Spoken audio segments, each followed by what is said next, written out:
रोज तोच नाश्ता खाऊन कंटाळा आलाय.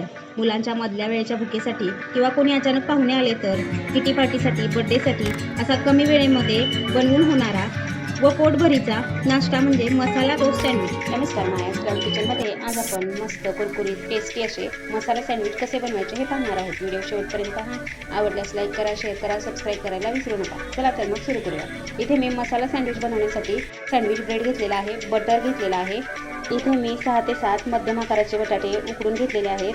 1 चमचा मिरची पावडर घेतलेली आहे. 1.5 चमचा कोल्हापुरी तिखट घेतलेला आहे. पाव चमचा हिंग, अर्धा चमचा जिरा पावडर, अर्धा चमचा किचन किंग मसाला, अर्धा चमचा धना पावडर, पाव चमचा चाट मसाला, पाव चमचा हळद आणि पाव वाटी बारीक चिरून घेतलेली कोथिंबीर घेतलेली आहे.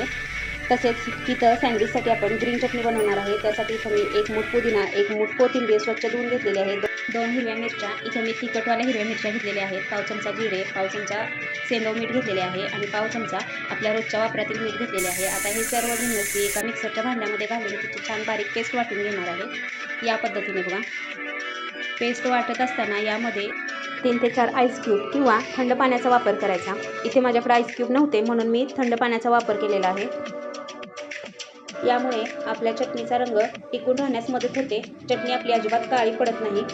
आता इथे मी बटाटे छान सोलून घेतलेले आहेत. आता याला मॅशरच्या सहाय्याने मी मॅश करून घेणार आहे व्यवस्थित असे.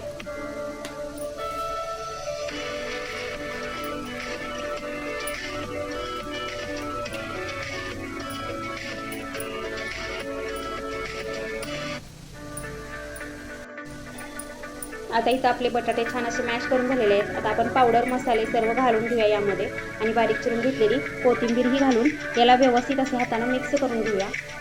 उकडलेला बटाटा आणि सर्व पावडर मसाले मीठ व्यवस्थित असं एकजीव करून घ्यायचं, मिक्स करून घ्यायचं. त्याचा घट्टसर गोळा बनवून घ्यायचा. या पद्धतीने बघा, इथे आपले सँडविच बनवण्यासाठी लागणारा मसाला तयार झालेला आहे, तुम्ही बघू शकता.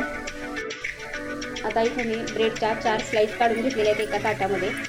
त्या सर्व स्लाइसना आपण बटर लावून घेऊया व्यवस्थित असे. इथं आपलं बटर छान असं लावून झालेलं आहे. बटर लावून झाल्यानंतर आता आपण याला जी ग्रीन चटणी बनवून घेतली होती ती व्यवस्थित अशी लावून घेऊया सर्व ब्रेडना. या पद्धतीने बघा, आता इथं आपलं ब्रेडला बटर आणि ग्रीन चटणी लावून झालेली आहे. आता यावरती आपण सँडविचसाठीचा जो मसाला बनवून घेतला आहे तो याला व्यवस्थित असा लावून घेऊया. इथं मसाल्याचा जास्त जाडसर लेअर करायचा नाही, एकदम पातळ हलक्या हाताने मसाला आपण याला लावून घेणार आहे.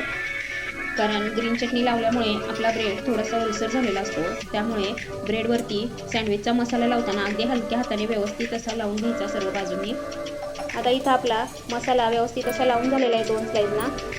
आता ग्रीन चटणी लावलेल्या उरलेल्या 2 स्लाइस आहेत त्या आपण या मसाला लावलेल्या ब्रेड स्लाइसवरती ठेवून घेणार आहे आणि त्यालाही आपण वरून व्यवस्थित असे भरपूर बटर लावून घेणार आहे.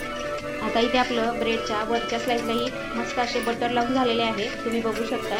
आता आपण याला टोस्ट करायला ठेवून घेऊया. इथे मी टोस्टरचा वापर केलेला आहे. टोस्टर मी आधी गॅसवरती छान गरम करून घेतलेले आहे. आता त्यामध्ये मी सँडविचचा मसाला भरलेले ब्रेडचे स्लाइस आपण ठेवून घेणार आहे.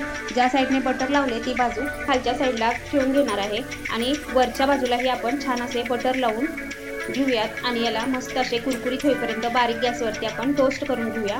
जर तुमच्याकडे टोस्टर नसेल तर हे सँडविच तुम्ही साध्या तव्यावरही छान टोस्ट करू शकता दोन्ही बाजूनी. आपला तवा छान गरम करून घ्यायचा, त्यावरती हे सँडविच ठेवून त्याच्यावर झाकून ठेवून वरून थोडेसे वजन ठेवायचे आणि मस्त असे कुरकुरीत होईपर्यंत छान टोस्ट करून घ्यायचे. आपले सँडविच मस्त कुरकुरीत टोस्ट होण्यासाठी 1 ते 2 मिनटं लागतात एक साईडने भाजण्यासाठी. एक साईडने आपलं सँडविच छान भाजलं की आपण दुसऱ्या साईडने पण छान त्याला भाजून घेणार आहे. आता इथे तुम्ही बघू शकताय आपलं सँडविच मस्त असं दोन्ही साईडने टोस्ट झालेलं आहे. आता आपण गॅस बंद करूया आणि याला आता एका प्लेटमध्ये काढून घेऊया. इथं तुम्ही बघू शकताय किती सुंदर झालेलं आहे आपलं सँडविच. आता याच पद्धतीने आपण आणखी एक सँडविच बनवलेलं आहे, तेही छान टोस्ट करून घेऊया. यालाही आपण आता वरून बटर लावून घेऊया आणि दोन्ही साईडने मस्त कुरकुरीत असे टोस्ट करून घेऊया. आपले सँडविच टोस्ट करत असताना गॅस बारीकच ठेवायचा. आता इथं मी सँडविच बनवण्यासाठी बटरचा वापर केलेला आहे. बटरमुळे खूप क्रंचीनेस येतो, त्याला टेस्टही खूप छान लागते. तुम्ही त्याऐवजी तूपही वापरू शकता. तूप लावून बनवलेले सँडविचही खूप छान लागते. आता इथे मी सारणासाठी उकडलेल्या बटाट्याचा वापर केलेला आहे. तुम्ही त्या ठिकाणी तुमच्या आवडीच्या व्हेजिटेबल्स भाज्याही वापरू शकता. त्याचे सँडविच खूप सुंदर लागते, एकदम क्रिस्पी आणि खुसखुशीत होते. चवीलाही एकदम अप्रतिम लागते सँडविच. इथं बघू शकताय आपलं सँडविच मस्त असं तयार झालेलं आहे. आता आपण याला एका सर्विंग प्लेटमध्ये काढून घेऊया. इथे मी सँडविचला मधून कट मारून घेतलेले आहेत. इथे आपले मस्त असे मसाला सँडविच खाण्यासाठी तयार आहे. ग्रीन चटणी आणि टोमॅटो सॉस सोबत ते अप्रतिम लागते. तुम्ही या पद्धतीने नक्की करून बघा. आपल्या चॅनेलवर जर नवीन असाल तर लगेच सबस्क्राईब करा. नवीन रेसिपीच्या व्हिडिओच्या नोटिफिकेशनसाठी बेल आयकॉनवर क्लिक करायला विसरू नका.